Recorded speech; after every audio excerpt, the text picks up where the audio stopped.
them about their career, maybe about life in general? Try to be useful. Do things that are useful to your fellow human beings, to the world.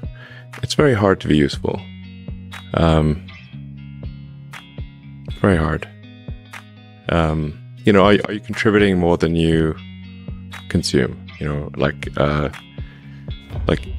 you try to have a positive net contribution to society? I think that's the thing to aim for. Not to try to be sort of a leader for the sake of being a leader or whatever. A lot of time, the people you want as leaders are the people who don't want to be leaders. So, if you can live a useful life, that is a good life. A life worth having lived.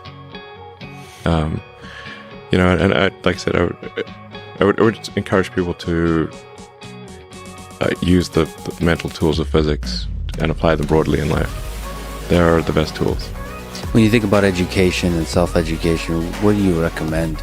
So there's the university, there's self-study, there is hands-on, sort of finding a company or a place or a set of people that do the thing you're passionate about and joining them as early as possible.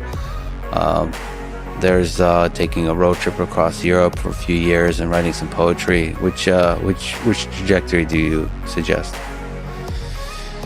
In terms of learning about how you can become useful, as you mentioned, how you can have the most positive impact. But I'd encourage people to read a lot of books. Just read, basically try to ingest as much information as you can. And try to also just develop a good general knowledge. So you at least have like a rough lay of the land of the knowledge landscape. Try to learn a little bit about a lot of things.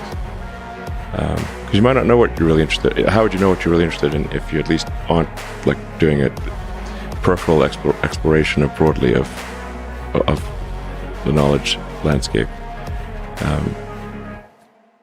And talk to people from different walks of life and different industries and professions and skills and occupations. Just try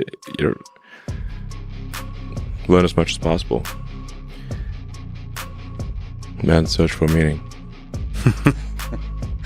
Isn't the whole thing a search for meaning? Yeah, what's the meaning of life and all, But just generally, like I said, I would encourage people to read broadly. In many different subject areas, and then try to find something where there's an overlap of your talents and what you're interested in. So people may be good at something, or they may have skill at a particular thing, but they don't like doing it. Mm-hmm. So you want to try to find a thing where that's a good combination of the things that you're inherently good at, but you also like doing. And reading is a super fast shortcut to figure out where are you both good at it, you like doing it, and it will actually have positive impact. Well, you got to learn about things somehow. So reading a broad range, just really read it. At one point when I was a kid, I read through the encyclopedia, so that was pretty helpful. And all sorts of things I didn't even know existed. Well, lots, obviously. And it's like as broad as it gets. Encyclopedias were digestible, I think, 40 years ago.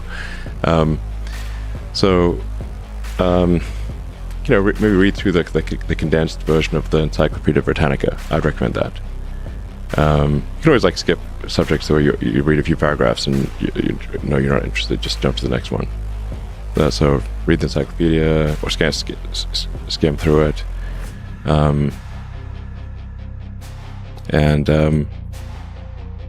But I put a lot of stock and certainly have a lot of respect for someone who puts in an honest day's work to do useful things, and just generally to have not a zero-sum mindset, or have more of a grow the pie mindset. if you sort of say like when we see people like perhaps including some very smart people kind of taking an attitude of like doing things that seem like morally questionable, it's often because they have at a base sort of axiomatic level a zero-sum mindset, and they, without realizing it, they don't realize they have a zero-sum mindset, or at least they don't realize it consciously. And so if you have a zero-sum mindset, then the only way to get ahead is by taking things from others. If it's like if the pie is fixed, then the only way to have more pie is to take someone else's pie. But this is false. Like, obviously the pie has grown dramatically over time, the economic pie. So in reality, you can have so overuse this analogy. We can have there's a lot of pie. Yeah, pie is not fixed. Yes. So you really want to make sure you're not operating without realizing it from a zero-sum mindset, where the only way to get ahead is to take things from others. Then that's going to result in you trying to take things from others, which is not good. It's much better to work on adding to the economic pie. Maybe, so creating, like I said, creating more than you consume, doing more than you. So that's a big deal. I think there's like a fair number of people in finance that do have a bit of a zero-sum mindset. I mean, it's all walks of life. Right? I've seen that. One of the reasons Rogan inspires me is he celebrates others a lot. There's not creating a constant competition. Like, there's a scarcity of resources. What happens when you celebrate others, you promote others, the ideas of others, it actually grows that pie. I mean, the resources become less scarce. Mm-hmm. And that applies in a lot of kinds of domains. It applies in academia, where a lot of people are very see some funding for academic research as zero sum.